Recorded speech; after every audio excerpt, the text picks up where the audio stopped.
Kalidasa was a great devotee of Kali. After all these lifetimes of wooing, she doesn't respond. So he died little disappointed with her. Then he heard a voice from outside and it said, "I'm Kali, I've come, open the door." Therefore, these lifetimes you did not come. He remembered everything, suddenly he said, "I'm not going to open the door."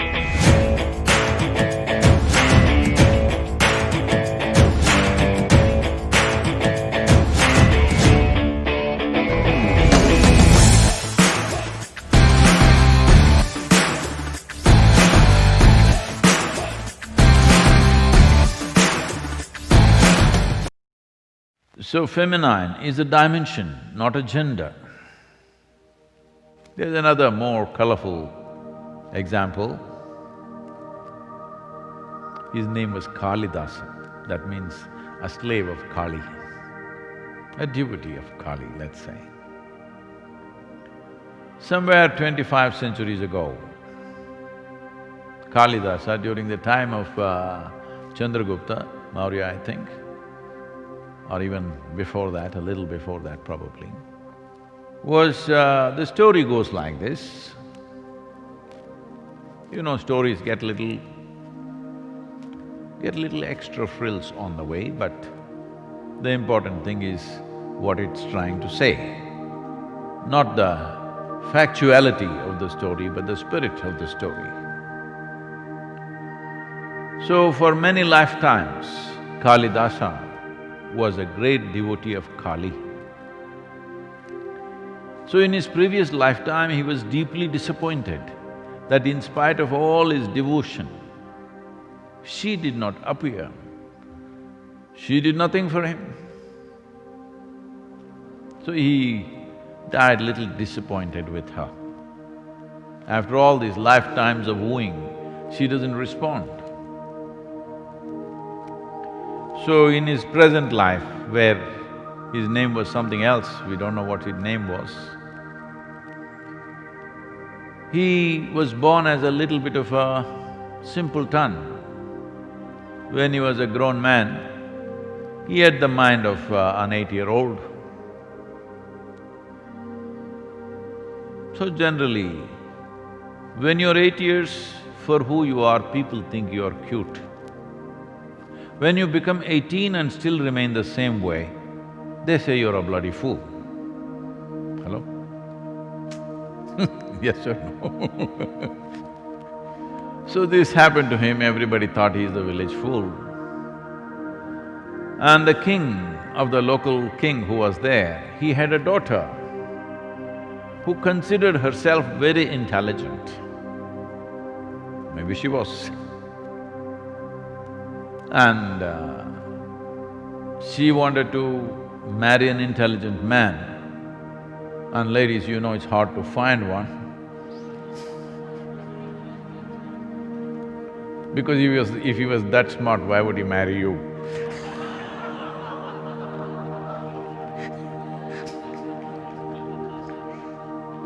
See, a joke is a double-edged sword, okay?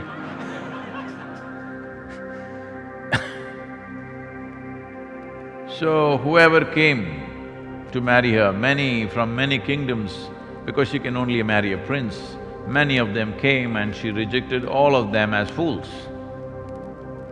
He said, "They're not fit for me."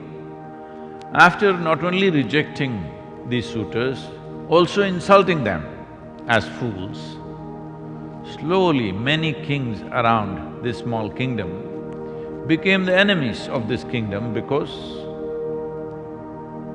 they were not only refused, they were called fools by this girl. So the father, facing political and military pressure from all around, he got so mad with the girl and said, "You idiot, the thing is, I must get you married to the worst fool in our kingdom. Only then you will learn your lesson." So he scolded her nicely and told his men to go and find who is the dumbest idiot in our kingdom. Find that guy, I want him to marry my daughter. So they went looking here and there. Then they saw in this village, a young man was sitting on the wrong side of the branch and was cutting the branch. Like how we as a generation of people are doing ecologically. You know, we belong to that category, all of us.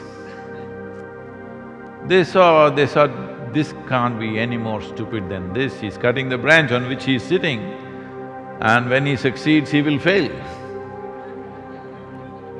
Right now, that's where we as a generation are.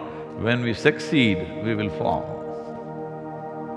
Our idea of success is right now so destructive. So anyway, they caught this guy and took him and said, there can't be a worse fool than this.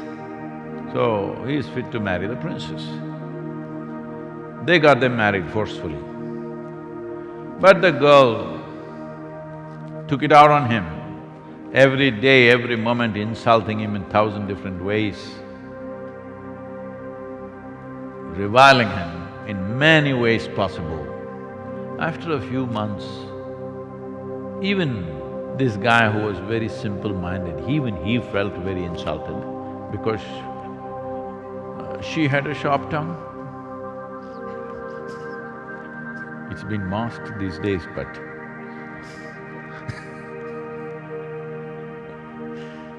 so one day he left the palace and went away into the forest just to escape the sharpness of her tongue.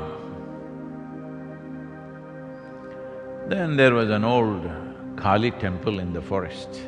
Usually Kali temples are deep in the jungles because the rituals are of a certain kind which society may not be willing to swallow.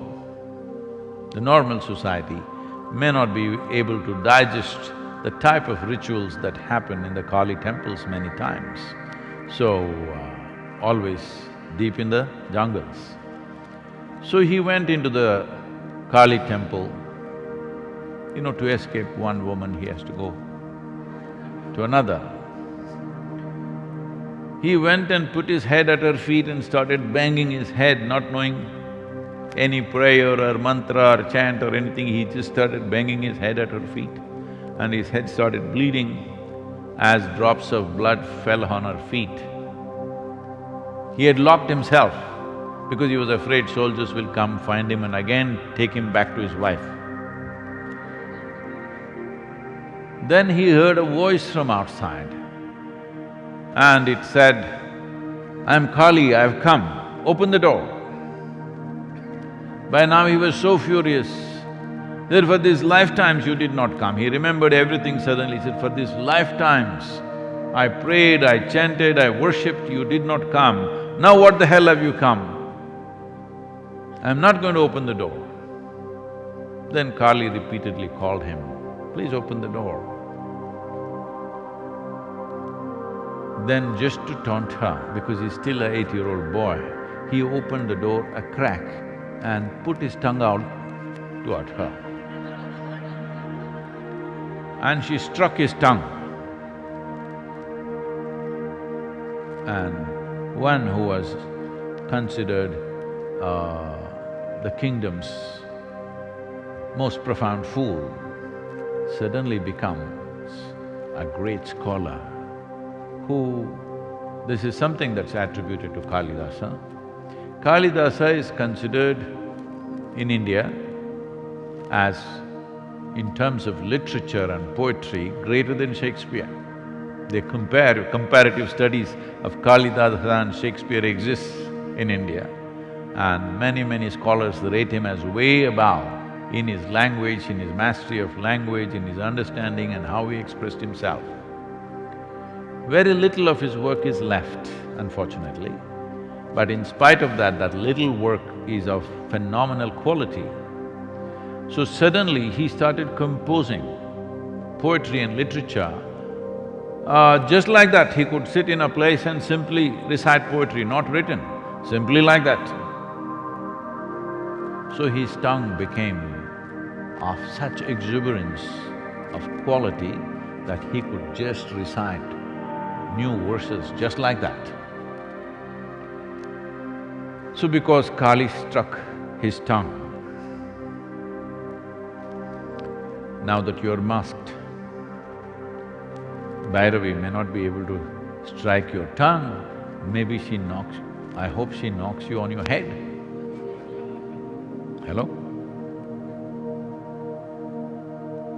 So, these are little magnified stories, but it is not out of sync with what can happen. One who attains to the grace of the Devi, whatever you're doing in your life, you may be a business person, you may be a professional in something, you may be an artist, a musician, a yogi, whatever you are, if you want to pitch up your activity to another dimension of,